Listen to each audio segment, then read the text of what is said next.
కొంతమందికి ముక్తి చనిపోయిన తర్వాత వస్తుంది, తర్వాత మరణించిన తర్వాత ముక్తి వస్తుంది. చనిపోయిన తర్వాత ముక్తి వస్తుంది, చనిపోయిన తర్వాత ముక్తి వస్తుంది. కాకపోతే ధ్యానం చేసేటటువంటి వాళ్ళకి ఆ ముక్తి ఎప్పుడు వస్తుందో తెలుసా? బ్రతికుండంగానే వస్తుంది. బ్రతికుండంగానే వచ్చేటటువంటి ఆ ముక్తిని ఏమని పిలుస్తారో తెలుసా? జీవన్ ముక్తి. బ్రతికుండంగానే ఆడికి వచ్చేటటువంటి ముక్తి పేరు జీవన్ ముక్తి. అంటే నీవు జీవన్ముక్తిని పొంది, జీవన్ముక్తిని పొందంగానే చనిపోం. జీవన్ముక్తిని పొంది ఆ ముక్తితోటే మనం జీవిస్తాం. కాబట్టి మనం జీవిస్తూ ముక్తిని అనుభవిస్తూ 10 మందికి నేను జీవన్ముక్తిని పొందాను, మీరందరూ కూడా జీవన్ముక్తిని పొందండి అని చెప్పి మనందరికీ 10 మందికి. అందుకనే ధ్యానం ఏం చేస్తుందంటే నిన్ను ముక్తిని ఇస్తుంది. ఎప్పుడు? నువ్వు బ్రతికుండంగానే. నువ్వు జీవన్ముక్తుడివే కాకుండా నీ చుట్టూ ఉన్నటువంటి 10 మందిని కూడా జీవన్ముక్తులుగా చేసేటటువంటి అవకాశం నీకు ఇస్తుంది. అంటే ఈ ధ్యానం నువ్వు పరమాత్ముడు మేము కావటం కాదు, అందరినీ పరమాత్ములుగా మార్చేటటువంటి అవకాశం నీకు ఇస్తుంది. కాబట్టి ఈ ధ్యానం చేసేటటువంటి గొప్ప తనం అది. కాబట్టి ఈ పరాభవ నామ సంవత్సరంలో మనం చేయాల్సినటువంటి కర్తవ్యం ఏంటి? మనందరూ ధ్యానం కాబట్టి మన ధ్యానాన్ని ఇంకా పెంచుకొని.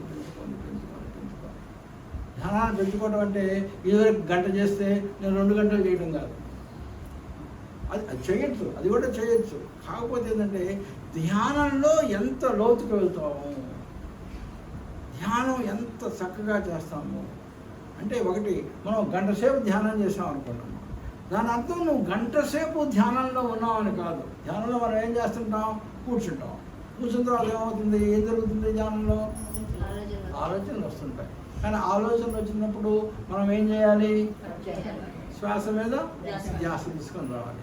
అంటే శ్వాస మీద ధ్యాస పెట్టినంతసేపే నువ్వు ఏం చేస్తున్నట్టు? ధ్యానం చేస్తున్నావు. నీ కనుక ఆలోచన కనుక పక్కకు కనుక వెళ్ళావనుకో, ఇప్పుడు ఏమవుతుంది? ఆ టైంలో నువ్వు ధ్యానానికి లెక్కేసుకోకూడదు.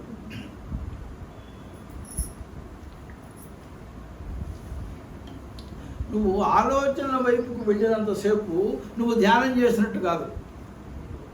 మళ్ళీ ఎప్పుడు నువ్వు ఆలోచన మీద నుంచి మళ్ళీ వెనక్కి తీసుకొచ్చి శ్వాస మీద ధ్యాస పెడతావో అంతసేపే నువ్వు ధ్యానం చేసినట్టు. అంటే దాని అర్థం ఏంటి? నువ్వు 1 గంట సేపు ధ్యానం చేస్తే ఒక 5 నిమిషాలు 10 నిమిషాలు యాక్చువల్గా నువ్వు ధ్యానం చేసినట్టు. ఆలోచన రాహిత్య స్థితి మాత్రమే ధ్యానం చేసినట్టు. కాబట్టి ఆ క్షణంలో నువ్వు భగవంతుడిగా మాట్లాడు. అందుకని ఈ సంవత్సరం అంతా మనం ఏం చేయాలి? ఈ ఆలోచన రాహిత్య స్థితిలో ఎక్కువసేపు ఉండటానికి ప్రయత్నించాలి. అందుకనే ధ్యానం ఎక్కువ చేయండి. ఎందుకంటే నువ్వు 1 గంట సేపు కనుక ధ్యానం చేస్తే 5 నిమిషాలు 20 నిమిషాలు ఉంటుంది. కాబట్టి నువ్వు కనుక 10 గంటలు ధ్యానం చేస్తే 10 5 50 నిమిషాలు, కనీసం 1 గంట సేపు నువ్వు అలా ఉండటానికి ధ్యానంలో ఉంటాను. అలా కనుక చేస్తూ పోతే ఒక క్షణంలో ఏమవుతుంది అంటే, ధ్యానం ఇప్పుడు మనం ఏం చేస్తాం? కూర్చొని చేస్తాం. నీ జీవితమే ధ్యాన జీవితమే. అంటే నువ్వు నడుస్తున్నా ధ్యానమే, కూర్చున్నా ధ్యానమే, పడుకున్నా ధ్యానమే, ఎవరితో మాట్లాడాలి. అందుకని ఏమంటారు సార్? చిన్నప్పుడు మనం అంటుండే వాడు ఎవరన్నా మాట్లాడుతున్నారు అనుకో, వాడు వినిపించుకోలేదు అనుకో, అరే ఏమంటారు అప్పుడు? పరధ్యానంలో ఉన్నావేంట్రా అంటారు. పెద్దవాళ్ళు ఎవరు అనలేదు, ఏందిరా పరధ్యానం, చెప్పేది వింటలేదా అని అంటాడు. పరధ్యానం అంటే వాడు పరమాత్మను గురించి ఆలోచిస్తున్నాడు, వీళ్ళ అమ్మా నాన్న ఏదో సోది చెప్తుంది. అందుకని చెప్పి ఏందిరా పరధ్యానం, చెప్పిన మాట వినకుండా అని చెప్పాడు. అంటే మనందరం కూడా ఒక స్టేజ్కి వచ్చేటప్పటికి మాట్లాడుతున్నా చేస్తున్నా, ఎవరన్నా మాట్లాడుతున్నా చేస్తున్నా కూడా ఏ ధ్యానంలోకి వెళ్ళాలి? పరధ్యానంలోకి వెళ్ళాలి. కాబట్టి అలా వెళ్ళవలసినటువంటి సంవత్సరం ఇది. అందుకనే భగవంతుడు విశ్వం నాకు ఈ అవకాశం ఈ సంవత్సరంలో కలిగించింది. విశ్వం ఈ సంవత్సరం ఆ అవకాశాన్ని కలిగించింది. అందుకనే నేను 2 సంవత్సరాలు అమెరికాలో ఉన్నా కూడా ఇక నేను సంపాదించింది చాలు, జీవితంలో సంపాదన ఒక్కటే ముఖ్యం కాదు, కాబట్టి సంపాదనకి మించినటువంటివి ఇంకా చాలా ఉన్నాయి అని చెప్పి విశ్వాన్ని నేను అడిగితే విశ్వం నాకు ఇవ్వాల్సినటువంటి అన్నీ ఇచ్చింది. కావాల్సిన డబ్బులు ఇచ్చింది, కావాల్సిన ఆరోగ్యం ఇచ్చింది, కావాల్సిన పిల్లల్ని ఇచ్చింది, కావాల్సిన మనవరాలను ఇచ్చింది, మొత్తం మంచి భార్యని ఇచ్చింది. ఇక విశ్వాన్ని నేను అడిగి ఇది నాకు కావాలి అని చెప్పి అడగటానికి నా దగ్గర ఇంకేమీ లేదు. కాబట్టి ఇప్పుడు నేను విశ్వానికి ఏం చేయాలి? కృతజ్ఞత చెప్పాలి. నాకు ఇచ్చినందుకు కృతజ్ఞత చెప్పుకోవాలి. విశ్వానికి నేను కృతజ్ఞత ఎలా చెప్పుకోవాలి? కాబట్టి నేను ధ్యానంలో కృతజ్ఞతను తెలియజేస్తూ ఆ విశ్వం నాకు ఇది చేసింది, కాబట్టి మీరు కూడా ఆ విశ్వానికి కృతజ్ఞతగా ఉండి ఆ విశ్వంతో కనుక మీరు కూడా కలిసి నడిస్తే నాకు వచ్చినటువంటి విధంగా మీ అందరికి కూడా విశ్వం తీరుస్తుంది అని చెప్పి 10 మందికి చెప్పటం కోసమని విశ్వం నన్ను ఇక్కడికి పంపించిందా అని చెప్పి నాకు. అందుకనే సంకల్ప బలం అనేది చాలా చాలా చాలా చాలా ఇంపార్టెంట్. సంకల్పం. అందుకనే ధ్యానం యొక్క ఇంకొకటి ఏంటంటే, ధ్యానం కనుక చేస్తే నీకు ఆనందం వస్తుంది, జీవన ముక్తి వస్తుంది అనేది ఒక విషయం అయితే, ధ్యానం ఇంకొక పని కూడా చేస్తుంది. నువ్వు ఏ సంకల్పం కోరినా కూడా, నువ్వు జీవితంలో ఎటువంటి కోరిక కోరినా కూడా ధ్యానం ద్వారా ఆ కోరికను నెరవేర్చుకోవచ్చు అనేటువంటి విషయం నా జీవితమే అందుకు ఒక ఉదాహరణ. నువ్వు ఎటువంటి కోరికలైనా కోరిక విశ్వం తీరుస్తుంది. దానికి నువ్వు చేయవలసింది ధ్యానం. అది ఎలా చేయాలి, ఏమిటి, కోరిక ఎట్లా పోవాలి ఏంటి అని చెప్పి దానికి ఒక లెక్క.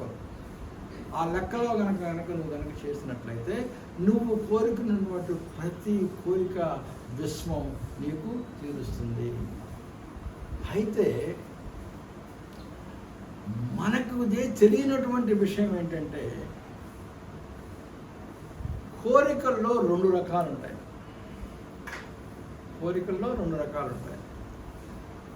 మొట్టమొదటి కోరిక రకం పేరు ఏంటంటే ప్రియమైన కోరిక. రెండో కోరిక పేరేంటో తెలుసా? శ్రేయమైనటువంటి కోరిక.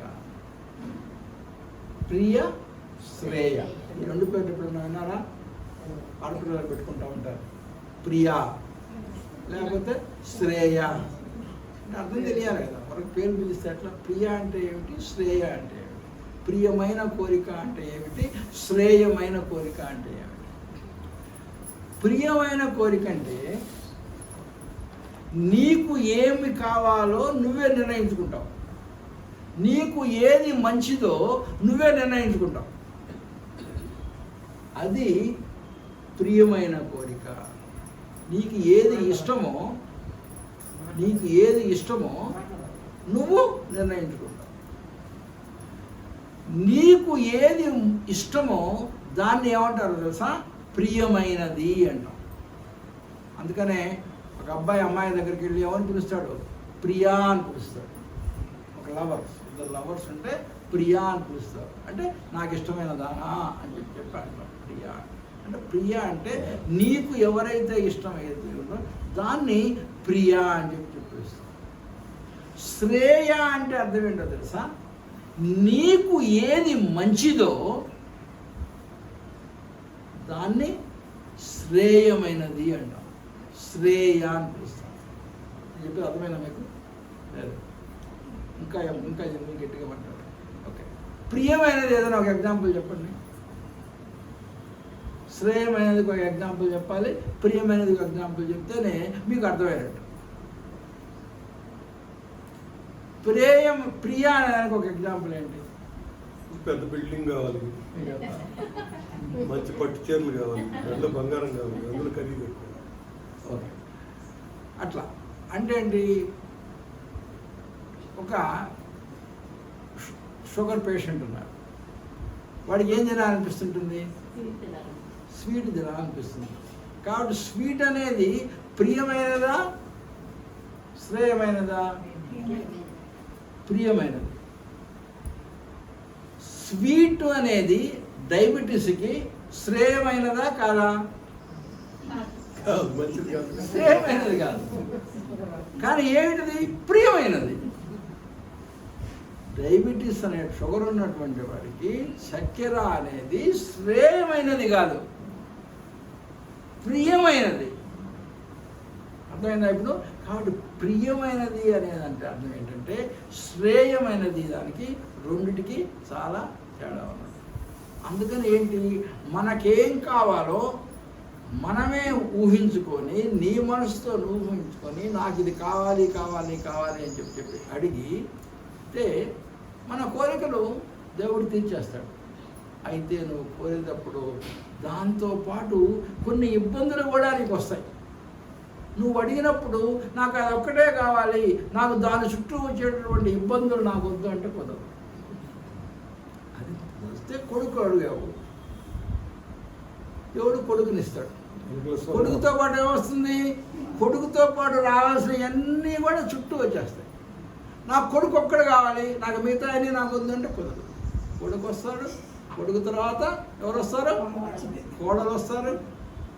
ఇక జరగాల్సినవన్నీ జరిగి. కాబట్టి నాకు కొడుకు కావాలి, నాకు కోడలు వద్దు అంటే కుదరదు. కొడుకు వచ్చినప్పుడు ఆటోమేటిక్గా కోడలు వస్తుంది. కాబట్టి నువ్వు అడిగేటప్పుడు నువ్వు చాలా జాగ్రత్తగా అడగాలి. అప్పుడు నువ్వేం అడగాలి? నాకు ఏది మంచిదైతే అది నాకు ఇవ్వు అని చెప్పి మనం అడిగాము. నాకు ఏది మంచిదైతే అది నాకు ఇవ్వు విశ్వం అని చెప్పి నువ్వు అడిగావంటే మొత్తం బాధ్యత ఎవరి మీద వేసేస్తున్నావు? విశ్వం మీద వేసుకున్నావు. ఇక నీకేం సంబంధం లేదు. ఇక అప్పుడు విశ్వం రకరకాల రీసెర్చ్, ఓ మై గాడ్ వీడు మొత్తం ఇప్పుడు దాకా వీడు ఏది అడిగితే అది ఇచ్చేస్తున్నాను, అది ఈజీ అయిపోయింది నాకు. ఇప్పుడు వీడు అట్లా కాదు, నా మీదనే వేసి పారేశాడు వీడు. అసలు నాకు ఏది మంచిదైతే అది అంటే ఏం చేయాలి? ఆ విశ్వం నీ గురించి నువ్వు బతకబోయేటటువంటి 90 సంవత్సరాలు ఆలోచించాలి. ఒరే నాయన వీడు పెద్దవాడు అవుతున్నాడు, వీడి కొడుకునిస్తే వీడి వల్ల ఈ కొడుకు వీడికైనా ప్రాబ్లం వస్తుందా, కాబట్టి ఎటువంటి కొడుకునివ్వాలి, ఆ కొడుకునిచ్చిన తర్వాత ఎటువంటి కోడల్ని కొడుకు తీసుకొని రావాలి. ఎందుకంటే ఆమె అడిగింది కదా, నాకేది మంచిదైతే అది ఇమ్మని చెప్పి అడిగింది. ఈ పక్క ఏమంటే నాకు ఒక కొడుకుని చాలు అని చెప్పి అడిగింది. ఒక కొడుకుని ఇచ్చేసాను, తర్వాత వచ్చే బాధలన్నీ ఆమె పడిపోతాం. మరి ఈమె అట్లా కాదా, నాకేది మంచిదైతే ఎట్లాంటి కొడుకు అయితే నాకు మంచిదో అట్లాంటి కొడుకు నువ్వు అని చెప్పి అడిగింది. అంటే బాధ్యత మొత్తం విశ్వం మీద వేసేసింది. కాబట్టి విశ్వం ఏం చేయాలి? అప్పుడు నీ కొడుకునే కాదు, నీకు వచ్చే కోడలను కూడా ముందు సెట్ చేయాలి. ఎందుకంటే మంచి కోడలను సెట్ చేయాలి. మంచి కోడలు సెట్ చేసిన తర్వాత మంచి మనవాళ్ళని సెట్ చేయాలి. ఎందుకంటే మంచి బుద్ధిమంతుల మనవాళ్ళని సెట్ చేయాలి. కాబట్టి ఇవన్నీ నీ జీవితం మొత్తాన్ని కూడా సెట్ చేసి అప్పుడు నీ యొక్క 30-40 సంవత్సరాల తర్వాత నీ జీవితం ఎట్టుండాలో మొత్తం ఆలోచించి అలా ఉండాలి అంటే నీకు ఎటువంటి కొడుకునివ్వాలి అని చెప్పి మొత్తం విశ్వం అంతా తిరిగి చూసి ఏ జీవాత్మలో మంచి కొడుకున్నాడు అని చెప్పి అన్ని జీవాత్మలని మొత్తాన్నిటికి ఒక మంచి పుణ్యం చేసుకున్నటువంటి ఒక బిడ్డని జీవాత్మని తీసుకొచ్చి అప్పుడు నీ కడుపులో వేసి అప్పుడు నీకు ఎంత కష్టం వచ్చేవాడు జీవాత్మ. ఫస్ట్ అడిగినకి ఏముంది? ఒక కొడుకునే ఏవో తీసుకో, ఎంత పని చేస్తుంది. కాబట్టి మనం ఎటువంటి కోరికలు అడగాలి? శ్రేయమైనటువంటి కోరికను అడగాల, ప్రేయమైనటువంటి కోరికను అడగాల? శ్రేయమైనటువంటి కోరిక. మనం ప్రియమైనటువంటి కోరికలు అడుగుతాం, శ్రేయమైనటువంటి కోరికలు అడగం. ఎందుకు? ఎందుకంటే భగవంతుడి మీద నమ్మకం కంటే నీ మీద నీకు నమ్మకం ఎక్కువ. భగవంతుడు తెలుసో తెలియదో, ఆయన కొన్ని కోట్ల మందిని చూడాలి, నేను ఆయనకి సరిగా గుర్తుంటానో లేదో. కాబట్టి ఏంటి, నా గురించి నాకు తెలిసినంతగా ఈ ప్రపంచంలో విశ్వంలో ఎవరికి తెలుస్తుంది? కాబట్టి అంటారు, అయ్యా నా బాధ నాకు తెలుస్తుంది కానీ నీకేం తెలుస్తుంది తల్లి, చెప్తావు కానీ మాటలు అని చెప్పండి మాటలు మనం అంటూ ఉంటాం. కానీ ఈ విశ్వంలో ఉన్నటువంటి ప్రతి ఒక్క జీవాత్మ యొక్క విషయం ఆ పరమేశ్వరుడు తెలుసు. కాబట్టి నువ్వు అడిగేటప్పుడు ఆ రకంగా సరెండర్ భావంతో, ఒక తల్లిని ఒక బిడ్డ ఉంటాడు, తల్లి ఉంటాడు, ఆ తల్లి దగ్గరకు వచ్చి ఆ బిడ్డ ఏముంటుంది అన్నీ అడుగుతూ ఉంటుంది, నాకు అది కావాలా, ఇది కావాలా, ఇది కావాలా, అది కావాలా. అడిగినవన్నీ తల్లి ఇస్తుందా? ఇవ్వదు. ఒకవేళ అడిగింది ప్రతిదీ కనుక తల్లి ఇచ్చింది అనుకో, ఏమంటాడు, 2 రోజు స్కూల్కి పోయిన తర్వాత 3వ రోజు ఏమంటాడు, బిడ్డ నేను స్కూల్కి పోను, నేను ఆడుకుంటానంట. మనం ఒప్పుకుంటామా? ఎత్తుకోం. ఏమంటాం, 2 తగిలిచ్చి తీసుకెళ్ళి ఎత్తుకొని పోయి స్కూల్లో వదిలిపెట్టి వస్తాం. కానీ బిడ్డకు అది ఇష్టం లేదు. ఏంటి నాకు ఇటువంటి తండ్రి అమ్మ దొరికింది అని చెప్పి ఆ బిడ్డ మనం తిట్టుకుంటాడు. ఎంతసేపు అమ్మా?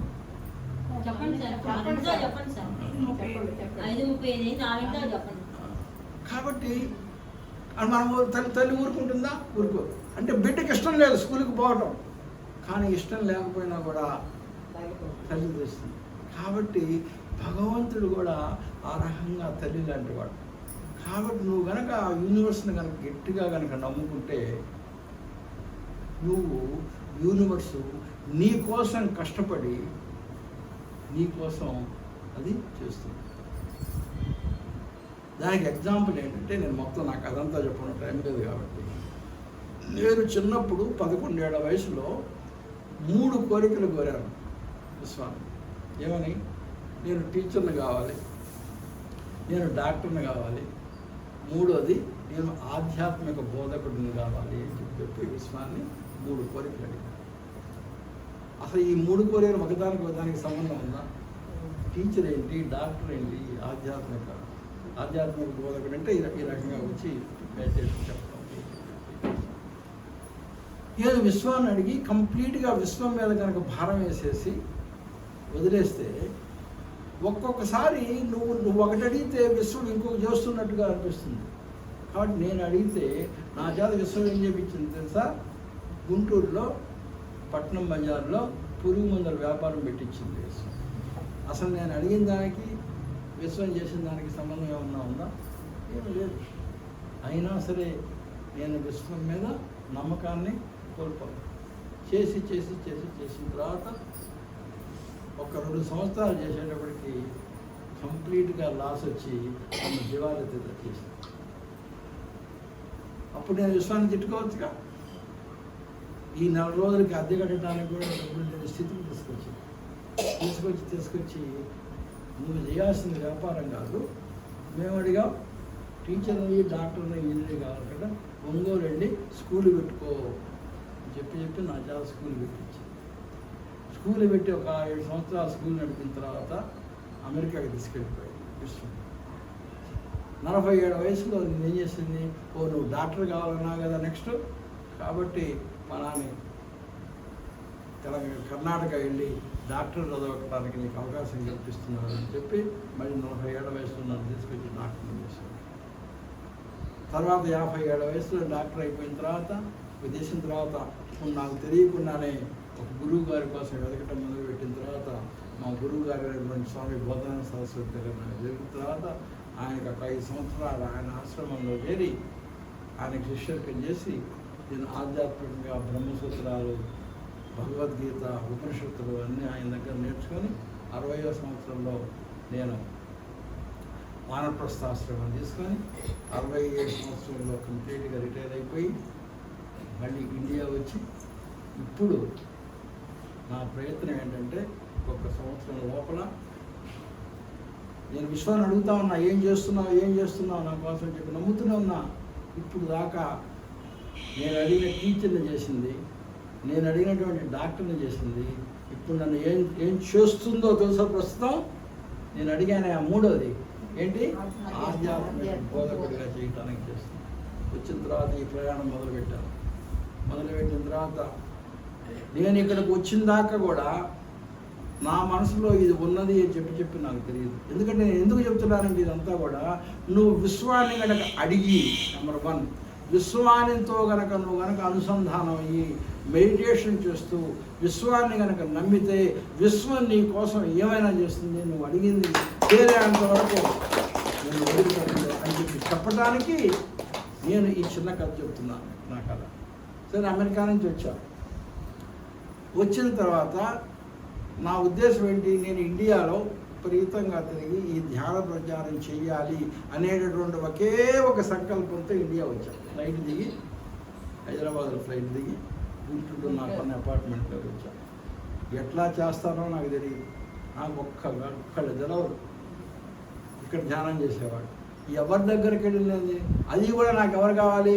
పత్రిజీ ధ్యానం చేసేటటువంటి ఆనాపానాసతి ధ్యానం చేసేవాడు కావాలి. నాకెవరూ తెలియదు.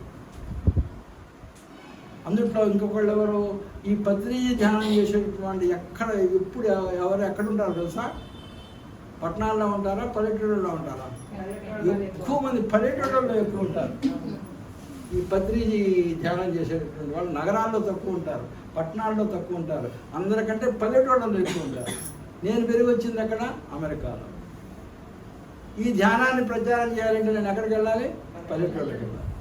ఈ పల్లెటూళ్ళలో నేను అమెరికాలో ఉండి ఏదో పెద్ద నగరం డాలస్ అనేటువంటి పెద్ద నగరంలో ఉన్నటువంటి వాడిని నేను వచ్చి ఇక్కడ పల్లెటూళ్ళకి చెప్పాలి, నీకు ఎవరు పరిచయం, ఎట్లా చేస్తారు అని చెప్పి నేను విశ్వాన్ని అడిగితే, విశ్వం చూడండి ఎలా చేసిందో.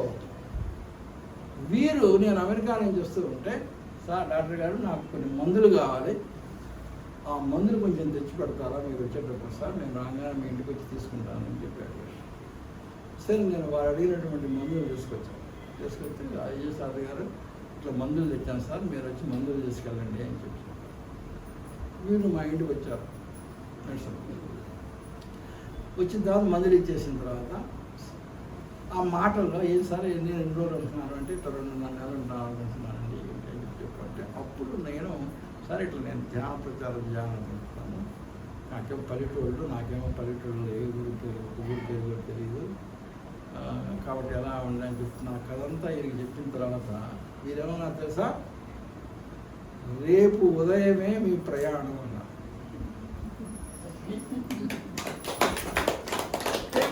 రేపు ఉదయమే మీ ప్రయాణం. నాకు ఒక్కసారి ఒళ్ళు గగురుకు వచ్చింది. రేపు ఉదయమా? అడిగా సార్, రేపు ఉదయం ఆమె ప్రయాణం. ఆ రేపు ఉదయం ఏంటో తెలుసా? పౌర్ణమి. రేపు ఉదయం ఏంటో తెలుసా? పౌర్ణమి. ఎక్కడికి సార్ అన్నారు? కొర్నెపాడు అనేటటువంటి గ్రామం ఉంది సార్, వాళ్ళు రేపు పౌర్ణమి ధ్యానం చేసుకుంటున్నారు. వాళ్ళకి ఇంతవరకు ఆ పౌర్ణమి ధ్యానానికి వచ్చి చెప్పే మాస్టర్ దొరకలేదు, కాబట్టి మీరు వచ్చి ఆ క్లాస్ తీసుకోండి సార్ అని చెప్పారు. అట్లా ప్రారంభమైంది ఇక్కడ నా ప్రయాణం. కొర్నెపాడు గ్రామంలో పౌర్ణమి ధ్యానం చేసి తర్వాత తమాషా అంటే తెలుసా? ఆ పౌర్ణమి తర్వాత మళ్ళీ పౌర్ణమి వచ్చింది. మొన్న మళ్ళీ పిలిచారు వాళ్ళే, సార్ పోయినసారి మాకు పౌర్ణమి ధ్యానం క్లాస్ తీసుకున్నారు, చాలా బాగుంది, మళ్ళీ వచ్చి ఇంకో క్లాస్ కూడా మాకు పౌర్ణమి ధ్యానం తీసుకోవాలి. మళ్ళీ రెండోసారి కూడా మళ్ళీ కొన్నిపాడండి ఆ పౌర్ణమి ధ్యానం క్లాస్ రెండు పౌర్ణములు అయిపోయినాయి. ఆ 2 పౌర్ణముల క్లాసులు అక్కడే తీసుకున్నారు. అప్పుడు బిగిన్ అయినటువంటి అది కనీసం ఇప్పుడు నేను వచ్చి 50 రోజులు 50 వరకు పైన కనీసం ఒక 40-45 క్లాసులు తీసుకున్నాను. చూడండి ఆ విశ్వం ఎలా చేస్తుందో, ఒకరి తర్వాత ఒకడు. క్లోజింగ్ కూడా పౌర్ణమికి 29. రేపు చూడండి మళ్ళీ పౌర్ణమితో స్టార్ట్ చేయించింది విశ్వం. 29 లాస్ట్ క్లాస్ గుడివాడలో ఉంది, అది కూడా పౌర్ణమి క్లాస్ 31 సాయంత్రం నేను ఫ్లైట్ ఎక్కి మళ్ళీ అమెరికా. ఆ విశ్వం అనేది ఎలా చేస్తుందంటే, నువ్వు అడిగితే విశ్వం నీ కోసం ఎంత కష్టపడుతుందంటే, వీడికి ఎక్కడెక్కడ ఎదిగి పెట్టాలి క్లాసులో, ఎవరెవరు పెడుతున్నారు తిప్పి తిప్పి తిప్పి తిప్పి చూడు. ఈ తల్లి ఇన్నిసార్లు కాల్ చేసిందంటే ఆ సంకల్పం చూడండి. ఫస్ట్ 20 సార్లు చేసి నేను సైలెంట్లో పెట్టా, మళ్ళీ ఆన్ చేయరా. మా ఆవిడ అంటే ఎత్తవా ఉంది, అసలు ఆమె గోపికి ఎక్కువ నాకెక్కువ తేల్చాలని నవ్వుకుంటాను. ఇదంతా కారు జర్నీ వచ్చి సరిపోయింది. గుంటూరు వచ్చింది నాకు చేస్తానే ఉంది. మానేసి చెప్పింది చేయి బాగా ఇసుకెత్తు బాగు వదిలేయండి.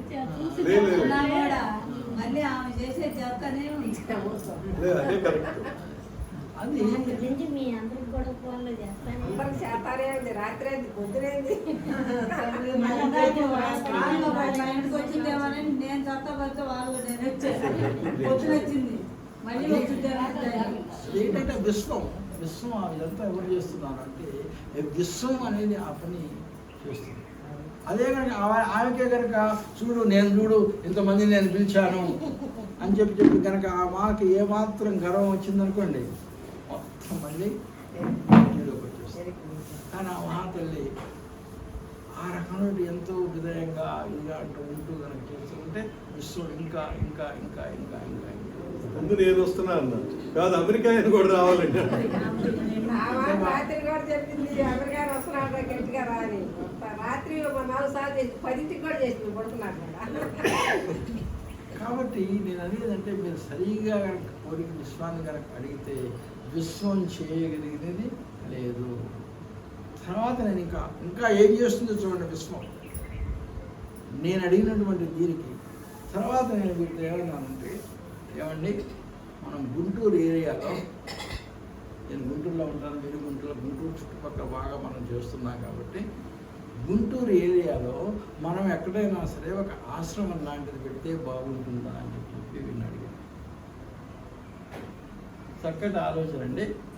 కాబట్టి మనం ఎక్కడైనా సరే ఒక ఆశ్రమం, వీళ్ళందరూ ఎప్పుడైనా సరే 1 రోజు క్లాసు, 2 రోజు క్లాసు, 3 రోజు క్లాసు వచ్చేసేసి అక్కడ ఉండి క్లాసెస్ చెప్పుకొని ధ్యానం చేస్తున్నటువంటి ఒక ఆశ్రమం కనుక పెడితే బాగుంటుంది కదా అని చెప్పి నేను ఆలోచిస్తే, అప్పుడు ఆశ్రమం కోసం మేము సైట్ జరగటం కోసం, ఒక స్థలం కోసం జరగటం మొదలుపెట్టాం. చూసి అక్కడ ఇక్కడ ఎన్నో ప్లేసులు చూసి వచ్చాం. ఇక్కడ కూడా ఏదో ఎవరన్నది మన నందివిలుగా కాజీపేట కొలకలూరు రామచంద్ర మిషన్ చాలా చాలా ప్లేసులు చూసి, అందుట్లో ఒక మాస్టర్ వచ్చి ఏమన్నాడు తెలుసా, అది కూడా ఎవరు విశ్వం ఆ మాస్టర్ చేత చెప్పించింది. లక్ష్మణరావు గారికి విషయం చెప్తే, లక్ష్మణరావు గారు లక్ష్మణరావు గారి ద్వారా విశ్వం చెప్పించింది. ఏంటో తెలుసా, ఏమండి మీరు ఆశ్రమాల కోసం చూస్తే, మీరు ఎక్కడైనా సరే మంచి కొండలు, ఆ కొండల కింద మంచి వాతావరణం, అటువంటి ప్రాంతంలో కనుక చూస్తే చాలా బాగుంటుంది. మీరు ఎక్కడ పడితే అక్కడ తీసుకోకుండా, పొలాల్లో గిలాల్లో తీసుకోకుండా, ఎక్కడ కొండలు ఆ ప్రాంతంలో ఉన్నటువంటి ప్లేస్లో కనుక ఒక 2 ఎకరాలు కనుక తీసుకుంటే చాలా బాగుంటుంది అని చెప్పి లక్ష్మణరావు గారు మాకు సలహా ఇవ్వడం. ఎప్పుడైతే లక్ష్మణరావు గారు ఆ సలహా ఇచ్చారో, పత్రిజీ గారే ఆయన ద్వారా చెప్పించారేమో అనేటువంటి అనుకొని ఇక మేమిద్దరం ఏం చేసాము, ఇక వేరే చోట్ల ఎదగటం ఆపేసేసి, ఎక్కడ కొండలు ఉన్నాయి, కొండల పక్కన ఎక్కడెక్కడ మనకు 2 ఎకరాలు దొరుకుతుందా అని చెప్పి చూసి నేనుండే అక్కడ పేరేచర్ల దగ్గరికి వెళ్ళాను. ఆ పేరేచర్ల పక్కలంతా కూడా కొండలు కొట్టేస్తున్నాయి, అది కంకర కోసం కొట్టేస్తున్నాయి. ఏంటి సార్, ఈ కంకరలో చాలా హింస జరుగుతుంది ఈ కొండల్లో, కాబట్టి ఈ హింస జరిగేటటువంటి ప్లేసుల్లో మనం తీసుకోవద్దు సార్. కాబట్టి కొండలు చూడంగానే చాలా ప్రశాంతంగా పచ్చగా మనల్ని వెల్కమ్ చేస్తున్నట్టుగా ఉండాలి కొండ అంటే. కాబట్టి వద్దు సార్, ఇంకా కొంచెం లోపలికి వెళ్దాం అని చెప్పి తీసుకెళ్తే చివరికి ఎక్కడ వెళ్ళామో తెలుసా, మేము కొండవీడు కోట ఏమన్నా విన్నారా? అవునా? కొండవీటి కోట అనేటువంటి ఊరికి వెళ్ళాం. ఆ కొండవీటి కోట అనేటటువంటి ఊరికి వెళితే వెళ్ళాం, ఇద్దరం కలిసి వెళితే అక్కడ వాతావరణం ఎట్లుందో తెలుసా, ఎర్రటి గులాబీ తోటలు ఒకవైపు, అన్ని పూలతో అవి ఎర్రటి కనకాంబరాలు తోటలు ఒకవైపు, తర్వాత ఇంకేం తోటలు సార్, లిల్లీ పూలు, తెల్లటి లిల్లీ పూల తోటలు బంతి తోట ఇంకొక వైపు, బంతి తోటలు ఇంకొక వైపు, అన్ని పూల తోటలు విపరీతంగా అసలు ఎంత బాగుందంటే వాతావరణం. వీటి అన్ని వాతావరణం మధ్యలో ఒక ఆర్ట్ ఆఫ్ లివింగ్ వాళ్ళ ఆశ్రమం. ఆ ఆశ్రమంలో ఏం చేస్తారు సార్, అనాథ పిల్లలకి ఆ ఆశ్రమంలో వాళ్ళు 30 సంవత్సరాల నుంచి పెట్టి చూస్తున్నారు. ఆ చుట్టుపక్కల ఉన్న వాళ్ళందరికీ కూడా ఫ్రీగా బస్సులో రోజు మార్నింగ్ తీసుకొచ్చి సాయంత్రం మళ్ళీ పంపించేటువంటి స్కూలు ఏర్పాటు చేస్తారు. ఇంకా అడిదిరిగి తిరిగి మేము కారు వేసుకొని తిరుగుతుంటే ఒక ఆయన 2 సార్లు ఏరియా చూపిస్తున్నాను అని చెప్పి, అది కూడా సార్ అక్కడ కొండవీటి కోట పైన ఏ దేవాలయం ఉందమ్మా, లక్ష్మీనరసింహ పైన పైన దేవాలయం ఉందండి, ఇది చాలా కొత్తగా డెవలప్ అవుతుందని చెప్పి తీసుకెళ్ళారు. మనం పైకి వెళ్ళి ఆ దేవాలయాన్ని అంతా దర్శనం చేసుకొని బయటకు వచ్చాం. వచ్చిన తర్వాత ఆ కొండకి దిగిన తర్వాత ఫస్ట్లో ఒక 2 ఎకరాలు కనపడింది. సార్ ఇదైతే చాలా బాగుంటుంది సార్ మనకి అని చెప్పి అనుకున్నాను. తర్వాత తీసుకొచ్చిన అంటే నేను ఎందుకు చెప్తున్నానంటే, నువ్వు ఒక కోరిక కోరితే విశ్వం కనుక నువ్వు కోరినటువంటి కోరిక కనుక సమంజసం కనుక అయితే నీ కోసం విశ్వం ఎంత శ్రమిస్తుందో అనేది దానికి ఎగ్జాంపుల్గా చెప్తున్నాను. కానీ ఇదేదో మన గొప్పతనం కోసం చెప్తున్నాను. ఒక స్థలం చేస్తే ఈ స్థలం చాలా బాగుందండి, ఎవరిది ఈ స్థలం అని చెప్పి వచ్చినాడు అడిగాను. మీరు ఆశ్చర్యపోతారు నేను ఈ విషయం కనుక చెప్తే. ఎవరిదో తెలుసా అండి, ఎవరో అండి 2 మెడిటేటర్స్ అంట.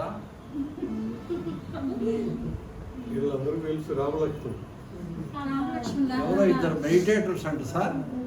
వాళ్ళు కొనుక్కున్నారండి ఇది అని చెప్పి. ఎవరండి వాళ్ళంటే రామలక్ష్మణులు అంటండి. వాళ్ళది సార్ ఈ సైటు 2 ఎకరాలు. అమ్ముతారా అంటే అమ్ముతారు సార్. చూడండి ఎక్కడ గుంటూరు, ఎక్కడిది, అక్కడికి వెళితే తిరుపతి మన మెడిటేటర్స్ స్థలంలోనే వాళ్ళు చేసిన మేము అమ్ముతామని చెప్పి అన్నారు. తీరా మేము అనేది మాటలు జరుగుతున్నాయి.